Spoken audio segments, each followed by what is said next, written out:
하나님 말씀 보겠습니다. 하나님의 말씀은 고린도전서 1장 25절에서 31절 말씀입니다.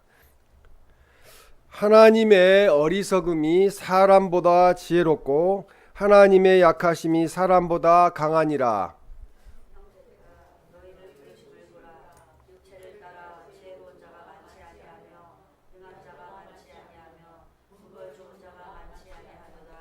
그러나 하나님께서 세상에 미련한 것들을 택하사 지혜 있는 자들을 부끄럽게 하려 하시고 세상에 약한 것들을 택하사 강한 것들을 부끄럽게 하려 하시며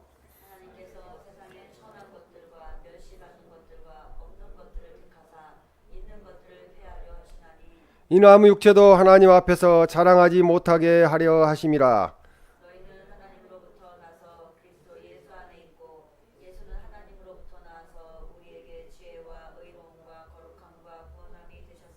다 같이 읽겠습니다. 기록된 바 자랑하는 자는 주 안에서 자랑하라 함과 같게 하려 함이라.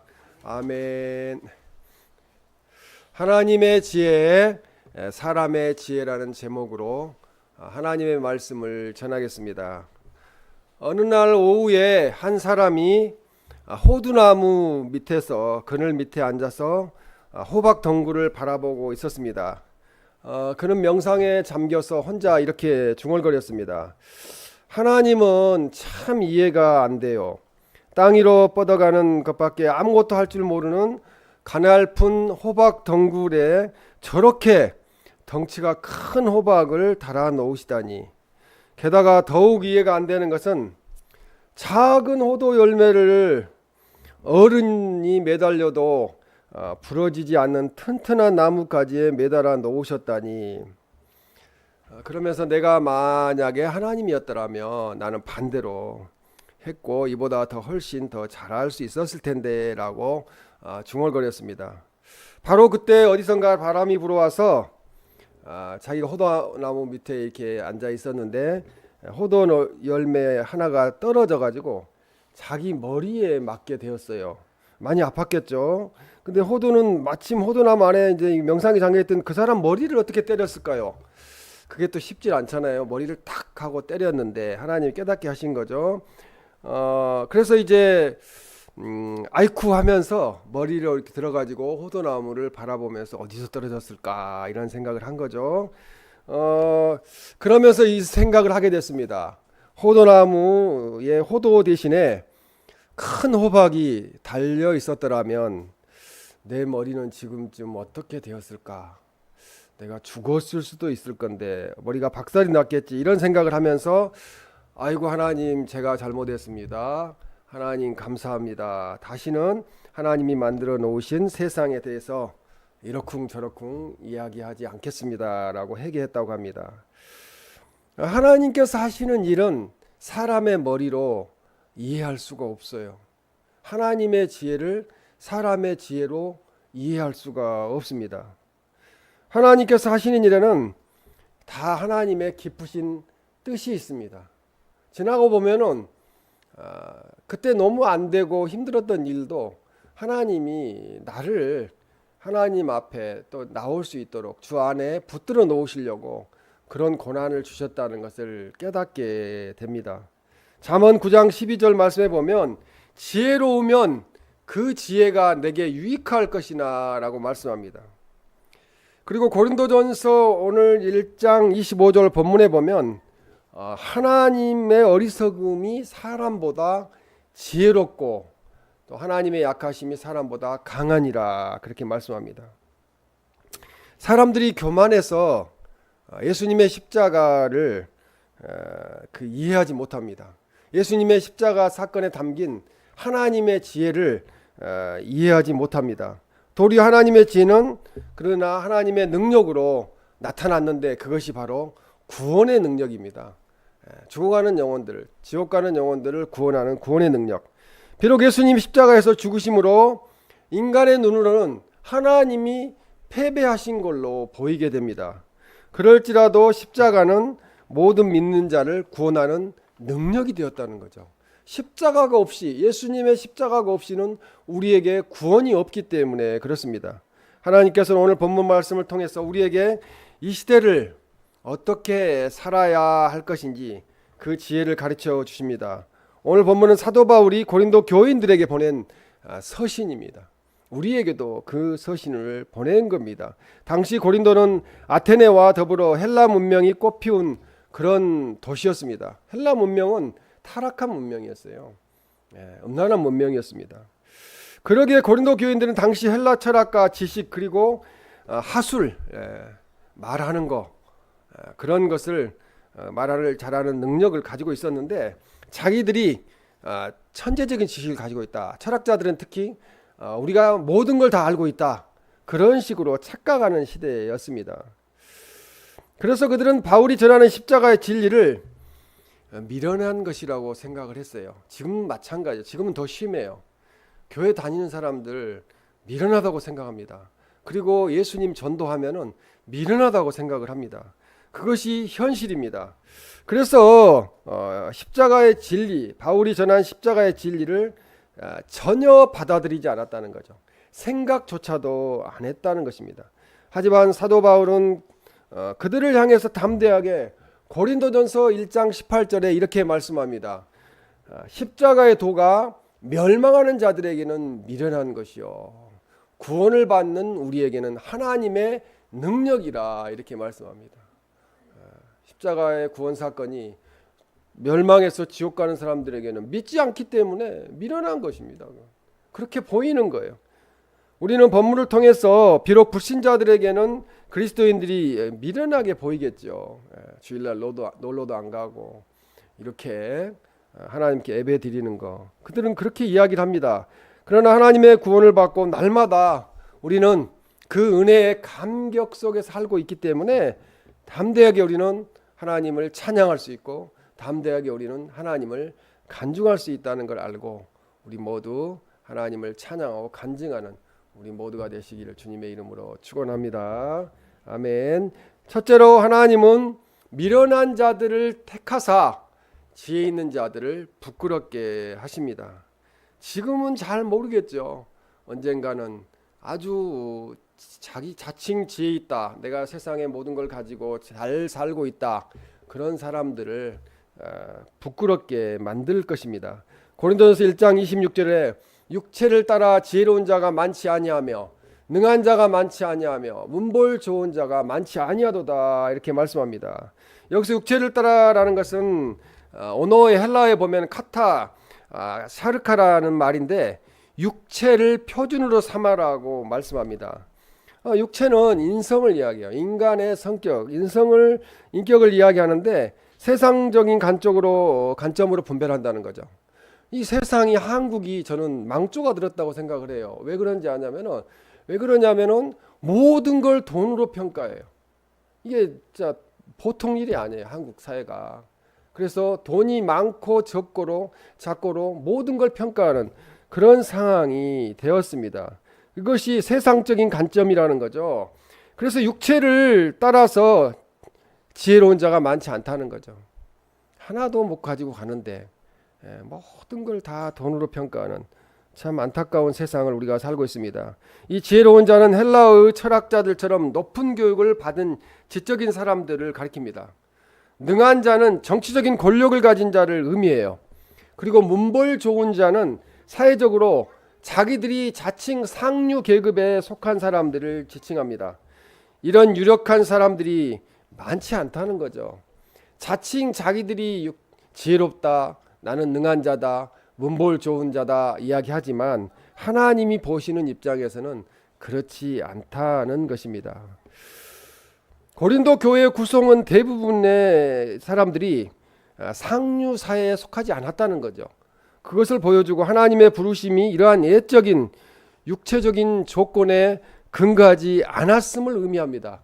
그래서 부자가 천국에 들어가는 것은 약대가 그 바늘구멍으로 들어가는 것보다 어렵다고 그렇게 말하고 있습니다. 낙타가 바늘구멍으로 들어갈 수 있겠어요? 못 들어가죠. 그러면 거의 못 들어간다고, 천국을 못 간다고 볼 수 있겠습니다. 예수님을 안 믿기 때문에 그렇습니다. 고린도전서 1장 27절에 미련한 것들을 이야기합니다. 미련한 것들을 택하사. 얼른 들으면 이거 우리한테 하는 이야기네 이렇게 생각할 수 있는데, 세상 사람들의 기준으로 본다면 예수 믿는 사람들을 의미하는 거죠. 지금 뭐 세상이 그렇잖아요. 목회자라고 하면은 또 우습게 알고, 또 예수님 믿는다고 하면은 참 조롱하고, 그런 시대에 우리가 지금 살고 있습니다.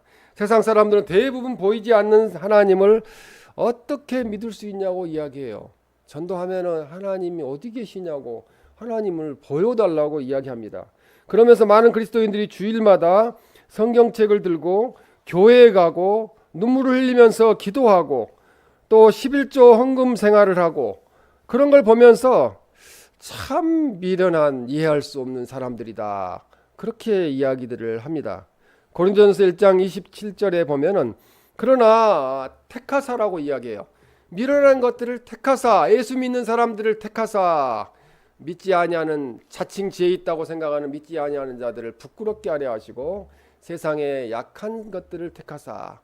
우리는 약하잖아요. 하나님 믿는 백성들을 택하사, 자칭 강하다고 자기가 최고라고 생각하는 사람을 부끄럽게 하려 하신다는 거죠.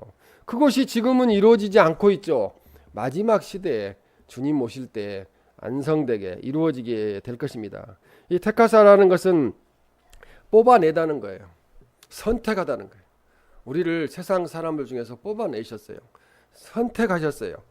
그래서 이렇게 우리를 하나님의 자녀로 삼으셨다는 것입니다. 28절에도 보면은 택하사, 멸시받는 것들과 없는 것들을 택하사. 왜 그리스도인들이 가난하게 삽니까? 욕심 많이 부리지 못하고, 욕심 잉태한즉 죄를 낳고 죄가 장성한즉 사망을 낳으라 그랬고, 또 욕심 부려서 돈을 모으려고 보니까 할 일이 없어요. 그리스도인들이 세상에서 할 일이 거의 없더라고요. 욕심 안 부리고는, 뇌물 안 주고는 돈을 벌 수가 없기 때문에요. 그래서 그런 사람들을, 멸시받게 되는 그리스도인들을, 없는 그리스도인들을 하나님이 택하셨다는 거죠. 그러니까 하나님은 공평하세요.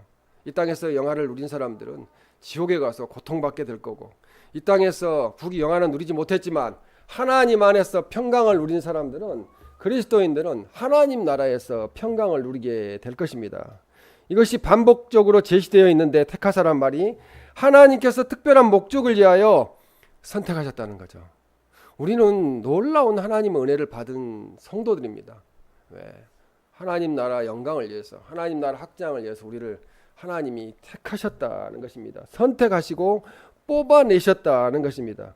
하나님께서 세상에서 어리석고 약하다고 생각하는 자들을 선택하신 사실은 외적인 조건들이 일시적이며 무의미하다는 것을 보여주는 거죠. 겉으로 보이는 거 무의미하잖아요. 그것은 세상의 재물과 부귀 영화는요, 예수님 믿고 구원받는 것하고 아무 관계가 없어요. 돈으로 못 가잖아요, 천국은. 오늘 성경 본문에는 두 가지 지혜에 대해서 말씀하고 있습니다. 하나는 하나님의 지혜를 말씀합니다. 그리고 또 하나는 사람의 지혜를 말씀합니다. 지금 이 세상은 하나님의 지혜를 구하는 것보다는 자기 자신의 세상의 지혜를 구하는 사람, 사람의 지혜를 구하는 사람이 너무 많아요. 유튜브에 보면은 건강, 투자, 노후 대책, 모든 것이 사람들이 유튜버가 되어서 자기들의 지혜를 뽐내고 있습니다. 바울은 고린도전서 1장에서 지혜라는 말을 11번이나 사용하고 있습니다. 이것은 바울이 이 단어를 철저하게 설명하고 있음을 보여주고 있습니다. 바울은 본문에서 하나님의 지혜와 사람의 지혜를 비교하고 있습니다. 사람의 지혜는 일시적이라는 거죠. 세상이 바뀌기 때문에 그래요. 모든 환경이 바뀌기 때문에. 궁극적으로 결실이 없습니다. 하나님은 절대로 찾지 못하게 하는 것이 사람의 지혜입니다. 그러나 하나님께서는 예수님의 십자가 구원을 통하여 이미 하나님의 지혜를 드러내셨어요. 우리에게 보이셨어요.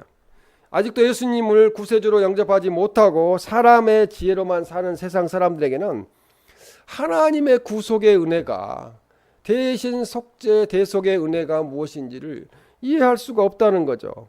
그것이 다 어리석게 보인다는 거죠. 그냥 하나님이 쫙 나타나셔서 다 구원하시고 하면 되는데 왜 하나님이 십자가에 돌아가시냐는 거죠. 하지만 예수님은 그리스도 구원의 주님으로 그리스도를 영접하고 성령의 감동으로 하나님의 말씀을 깨닫고 살아가는 성도들을 하나님은 택하신다는 거죠. 하나님의 택함 받은 자녀들로서 또 언제나 그의 은혜 안에 살게 하신다는 거죠. 그래, 하나님 은혜 안에 사는데 내가 이렇게 고통스럽지, 너무 힘들지.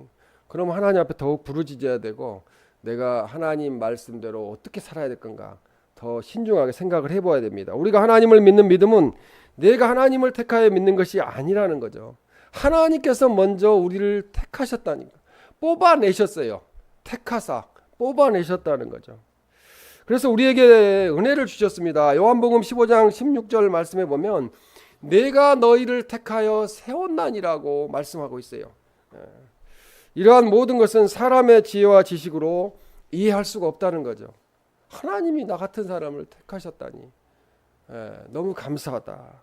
그래서 사도 바울은 에베소 3장 8절에 9절 말씀에 보면 이 은혜를 주신 것은 측량할 수 없는 그리스도의 풍성함을 이방인에게 전하게 하시고 라고 말씀합니다. 그러니까 이방인은 누구예요? 예수님 안 믿는 사람들이 이방인이에요. 이방인들에게 이 은혜를 전해야 된다는 거죠. 이 은혜를. 근데 요즘 전도가 안 되는 이유 딱 한 가지. 내가 부자로 살고 재벌이고 그러면서 전도를 해가지고 예수님 믿으면 나처럼 부자 된다고 하면은 전도가 될 거예요. 근데 대부분의 그리스도인들이 그렇지 않기 때문에, 그럼 겉으로 보이는 모습이나 물질들을 보기 때문에 너 예수님 믿어도 별거 없대. 친구들이 대놓고 그렇게 이야기를 해요. 그래서 전도가 안 되는 거예요. 안타까운 거죠. 그 영원한 세계, 천국 하나님 나라를 바라보지 못하고 겉으로 보이는 환경을 보는 거예요. 물질을 보는 거예요. 그것이 전부가 아니라는 것을 모른다는 거죠. 측량할 수 없는 그리스도의 풍성함이 우리 믿는 백성들에게는 있다는 거죠. 그 마음속에 담겨져 있다는 거죠. 예수님께서 마태복음 16장 13절 15절 말씀에 이렇게 말합니다.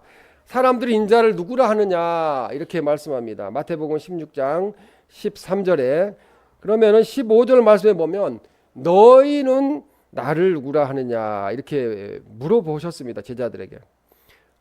베드로가 예수님의 발 앞에 무릎을 꿇고 마태복음 16장 16절 말씀을 하게 됩니다. 주는 그리스도시요 살아계신 하나님의 아들이시니이다 라고 고백합니다. 그런데 실상적으로 보면은, 환경을 보면 이것은 이해할 수 없는 행동이에요. 예수님은 직업이 무엇이었습니까? 목수였잖아요. 어떻게 자기보다 젊은, 그것도 목수의 아들에게 무릎을 꿇고 한 동네에 살았는데, 잘 알고 있는데 주는 그리스도시요 살아계신 하나님의 아들이시니다라고 고백할 수 있겠습니까? 세상적인 지혜를 가진, 사람의 지혜를 가진 사람은 이렇게 고백할 수가 없습니다. 그래서 예수님께서는 베드로에게 마태복음 16장 17절에 이렇게 말씀합니다. 내가 복이 있도다. 이를 내게 알게 하니는 혈육이 아니요 사람의 지혜가 아니요 하늘에 계신 내 아버지의 지혜이시니라. 이렇게 말씀을 했습니다. 우리 인간의 지혜로는 하나님을 알지 못하고 영원한 삶을 제시하거나 바른 길로 인도할 수가 없습니다. 하나님의 지혜는 십자가를 통하여 우리로 하여금 진정한 삶을 알게 하고 구원에 이르게 합니다. 사람의 지혜는 노후 대책을 이야기합니다. 기껏 살아야 100살도 못 사는데 보험을 이야기합니다. 어떻게 해야 투자를 해서 노후 대책을 할까 이야기합니다. 건강을 어떻게 지킬까 이야기합니다. 다 그것은 일시적인 거라는 거죠. 하나님의 지혜는 가장 중요하다는 거죠. 영원하다는 거죠. 그리고 우리가 영원토록 살게 하는 지혜의 말씀이라는 것입니다. 그래서 하나님의 지혜가 결정적인 지혜인 것입니다. 그리스도 예수님 안에 지혜의 모든 보화가 감추어져 있다고 말씀합니다. 예수님을 믿으면은 하나님의 지혜를 알게 된다는 거죠. 세상의 모든 지혜는 예수님의 지식 앞에서 물러가게 되고 하찮게 됩니다. 매번 말씀을 드리지만 아무리 똑똑한 교수도 하나님을 믿지 아니하면 그 사람은 세상에서 아무것도 모르는 사람이에요. 가장 불쌍한 사람입니다. 그래서 예수님에 대한 안전한 지식을 가지는 것보다 더 놀라운 것은 없다는 것입니다. 지혜는 진리, 내가 곧 길이요 진리요 생명이니 나로 말미암지 않고는 아버지께로 올 자가 없다고 말씀하신 진리라고 말씀하신 예수님 안에 있다는 것입니다. 종교 개혁자 마르틴 루터는 말하였습니다. 스스로 지혜롭다고 생각하는 사람은 남의 말을 무시하고 자기의 말만 들으라고 소리를 높이고 남에게 배울 것이 없다고 남을 가르치려고만 합니다라고 말합니다.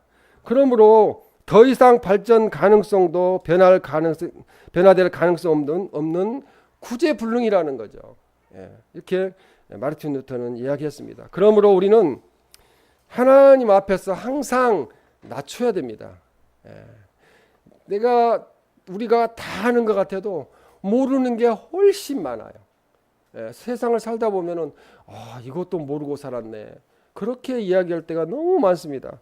우리는 항상 하나님 앞에 자신을 낮추고 겸손히 이웃을 섬김으로 하나님께서 주시는 지혜와 능력으로 우리의 신앙 인격을 성숙시켜 나가시기를 주님의 이름으로 축원합니다.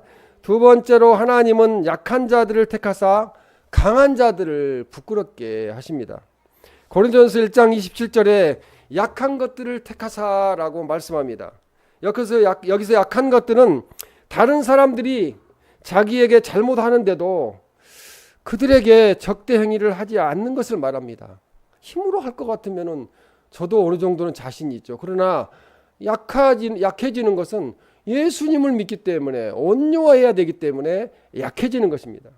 마귀의 도전 앞에서도 담대하게 대적하지만 이웃 사람들의 적대 행위에 대해서는 담대하게 대적을 못해요. 그 사람이 욕해도 같이 욕할 수 없어요. 싸울 수 없어요. 왜 그렇습니까? 우리는 하나님의 자녀이기 때문에, 우리는 하나님이 뽑아서 선택하셨기 때문에 그렇습니다. 그래서 우리는 화평하고 온유하며 남을 용서하는 삶의 자세를 갖고 살고 있습니다. 종교개혁자 마르틴 루터는 하나님은 사람의 생각과는 정반대의 법칙으로 일하신다고 이야기했습니다. 이것은 하나님의 사람을 사용하시는 데 있어서 스스로 높아지려고 하는 사람은 낮추신다는 거죠. 스스로 강한 채 하는 자는 약하게 만든다는 것을 우리는 알 수가 있습니다. 그 예로 하나님께서는 하늘을 나는 새 중에 왕인 독수리를, 동물 중에 왕인 사자를 제단의 제물로 사용하도록 허락하지 아니하셨어요. 가장 약한 그 제단의 제물로 사용하도록 한 것은 소는요, 물론 소 순놈은 막 뿔로 받기도 하지만 되게 온순한 동물이에요. 그리고 양은 온순한 정도가 아니라 그냥 앞만 바로 보고 따라가는 그런 순한 동물입니다. 그리고 비둘기도 마찬가지예요. 평화의 상징이에요. 그런 제물들만 하나님 앞에 허물로 그렇게 속죄 제사할 때 바치도록 하였습니다. 또 세상의 영웅 호걸들을 자기를 세워요. 내가 최고다 이렇게 생각하지만 그 사람들을 하나님의 종으로 불러서 사용하지 않습니다. 그런 사람들이 혹시 잘못 걸러져서 자신이 원해서 왔다면 그는 언젠가 무너지게 되더라고요.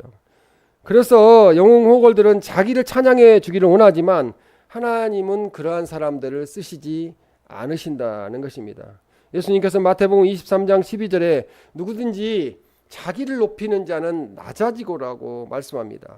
마가복음 10장 43절 44절에도 크고자 하는 자는 너희를 섬기는 자가 되고 으뜸이 되고자 하는 자는 모든 사람의 종이 되어야 하리라고 말씀합니다.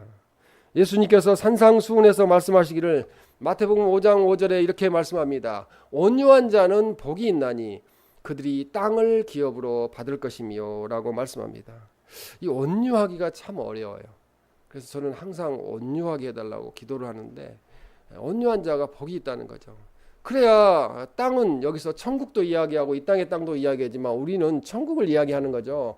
온유한 자가 천국을 기업으로 받게 된다고 말씀합니다. 시편 37편 11절에도 온유한 자들은 땅을 차지하며, 오늘 이 말씀을 듣고 내가 온유하지 못하다, 성질을 많이 낸다, 저도 O형이라 마찬가지예요. 근데 그렇다고 하면은 온유한 자가 되게 해달라고, 그래야 하나님 나라를 차지하게 해달라고 기도를 해야 됩니다. 풍성한 화평으로 즐거하리라고 말씀하고 있어요. 풍성하게 하나님이 화평하게 온유하면은 채워주신다는 거죠.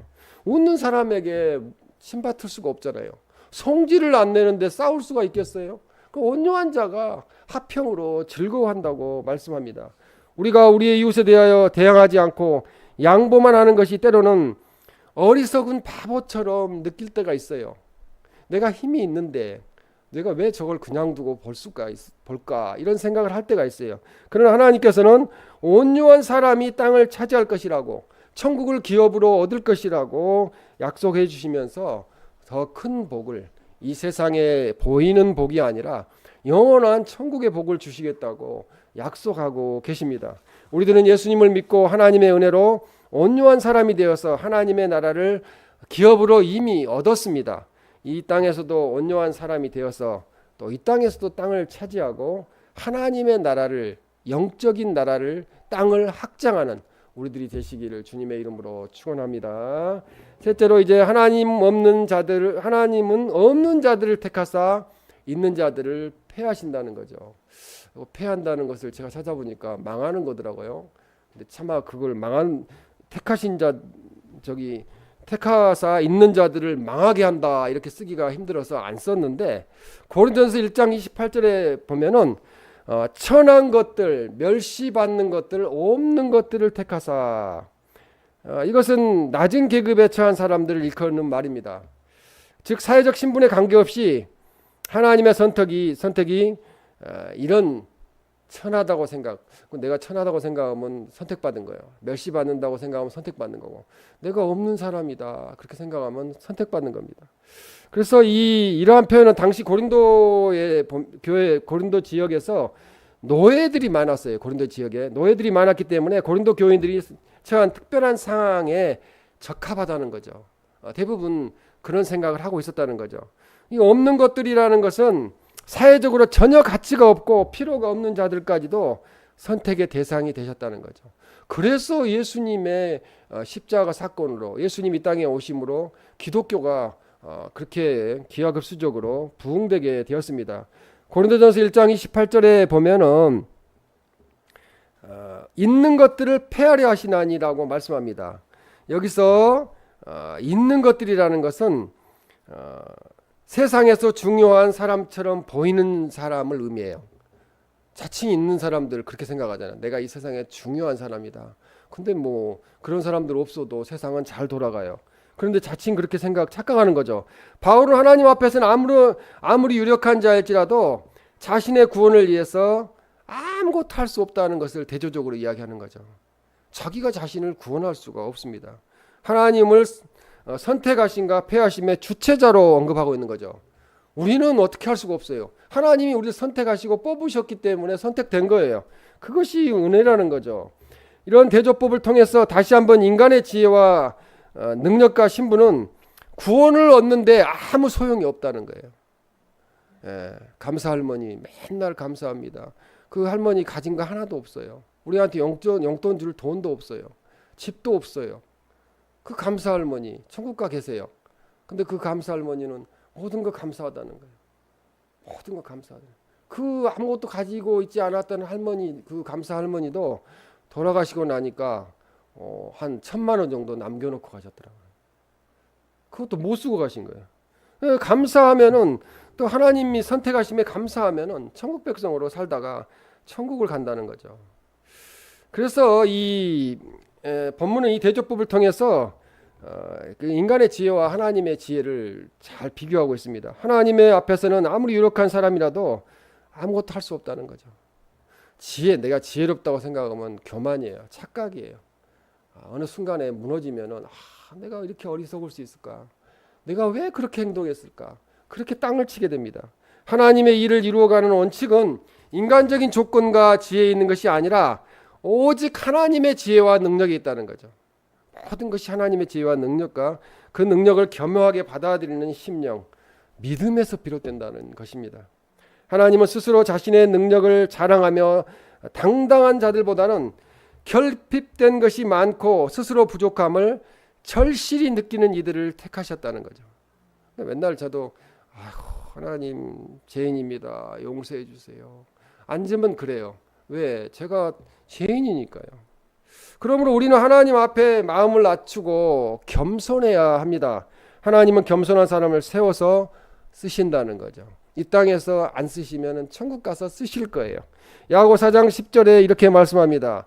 주 앞에서 낮추라. 그래야면 주께서 너희를 높이시리라. 고린도전서 1장 29절에 아무 육체도 하나님 앞에서 자랑하지 못하게 하려 하심이라. 자랑할 게 없으면요, 하나님 백성으로 뽑힌 거예요. 선택받은 거예요. 하나님 안에 살고 있는 거예요.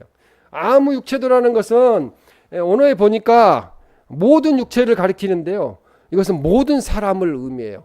모든 사람이 예수님 믿고 구원받은 것 이외에는 자랑할 게 없다는 거죠.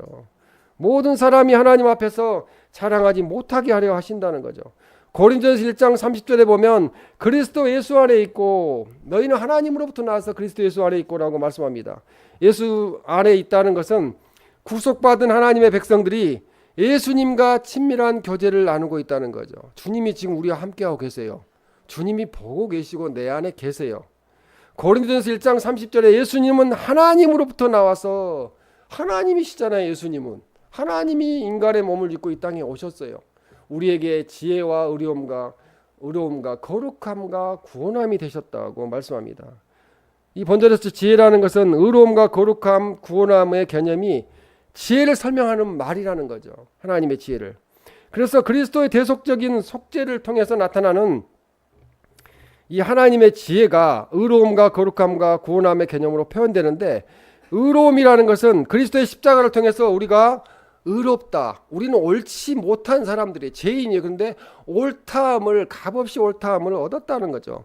칭의, 의롭다고 일컬을 칭자, 일컬음을 받게 되었다는 것입니다. 거룩함이라는 것은 그리스도와의 영적 교제를 통해서 그리스도의 소유가 되었다는 거죠. 우리는, 우리 몸이 우리 것이 아니에요. 우리 영혼이 우리 것이 아니에요. 예수님의 것이에요. 하나님의 것이에요. 구원함이라는 것은 적당한 값을 지불하고 노예를 자유롭게 한다는 뜻인데요, 이 하나님의 아들 예수님 그리스도의 피를 대가로, 십자가의 피를 대가로 인간의 죄악의 속박에서 풀어놓으셨다는 거예요. 그러니까 우리가 이 땅에 자범죄, 스스로 짓는 죄를 매번 해거하지만 우리는 이미 깨끗해졌어요. 누구 때문에요? 예수님 때문에요. 그러니까 나도 이렇게 잘못했는데 천국 갈 수 있을까? 이런 생각하실 필요가 없어요. 누구 때문에? 예수님 때문에 가는 거예요.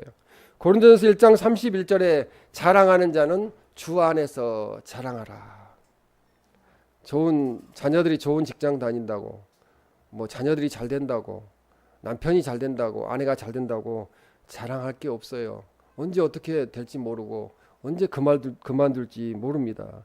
에베소 9장 24절에 이렇게 말씀합니다. 자랑하는 자는 이것으로 자랑할지니 곧 명철하여 나를 아는 것과 나 여호와는 사랑과 정의와 공의를 땅에 행하는 자인 줄을 깨닫는 것이라. 하나님을 아는 것을 자랑하라는 거죠. 하나님을 믿는 것을 자랑하라는 거죠. 우리가 의로움과 거룩함과 구원함을 얻게 되는 것은 우리의 공로가 아니고 하나님의 선하심에서, 하나님이 착한 일을 시작하셨다는 것은 우리를 구원하는 일을 시작하셨다는 거예요. 모든 신은 가짜입니다. 가짜예요. 신이 없어요. 근데 하나님만이 참 신이십니다. 그래서 하나님은 선을 행하시고 선을 행하시는 하나님, 그 신은 하나님밖에 안 계시고 나머지는 다 악을 행합니다. 지옥 가게 만듭니다. 그래서 우리는 하나님 한 분, 우리를 구원해 주신 하나님 한 분만을 자랑해야 합니다.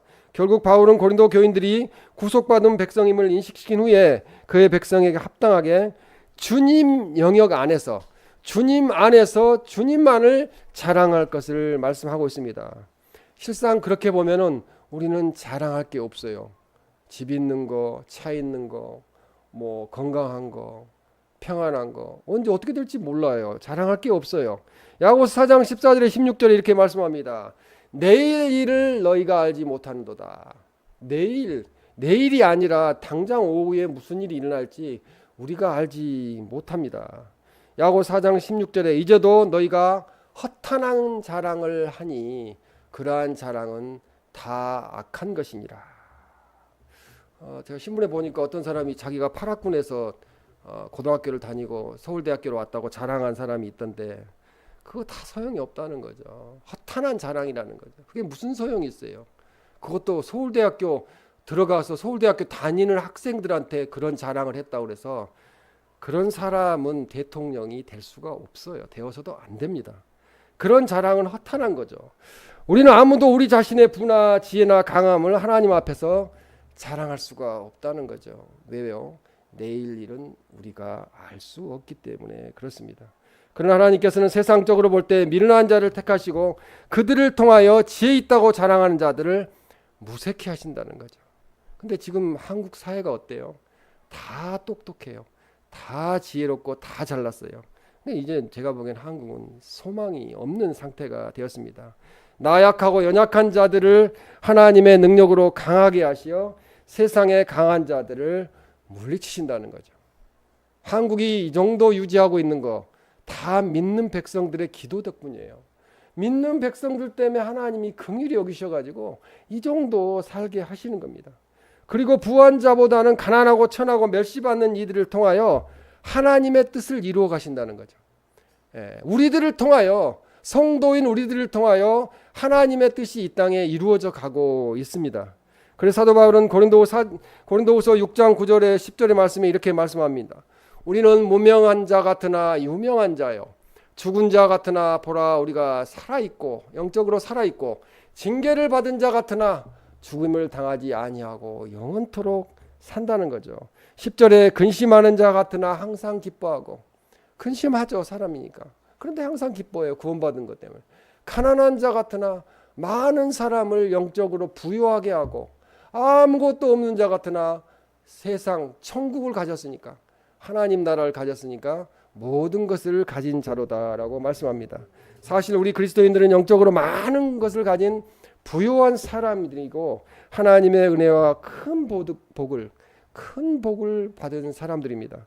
이제 더욱 하나님 앞에서 언제나 스스로 겸손하게 하나님의 말씀을 의지하여 하나님의 지혜와 능력을 받아서 주님 앞에서 승리하는, 특히 영적으로 승리하는 삶을 사시기를 주님의 이름으로 축원합니다. 아멘.